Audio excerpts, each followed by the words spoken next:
போகுதே. வாழ்க்கையின் வேர்களோ மிக ரகசியமானது.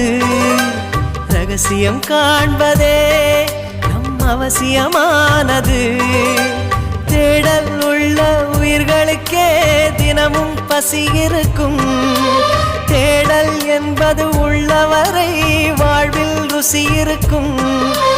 பாடல் போல தேடல் கூட ஒரு சுகமே. இசை பாடி வரும் இளம் காற்றுக்கு உருவமில்லை.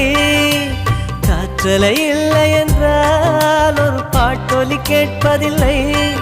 ஒரு காலம் வருகையில் உள்ளம் கொள்ளை போகுதே. ஆனால் காற்றின் முகவரி கண்கள் அறிவதில்லையே. இந்த வாழ்க்கையே ஒரு தேடல் தான். அதை தேடி தேடி தேடும் மனது தொலைகிறதே.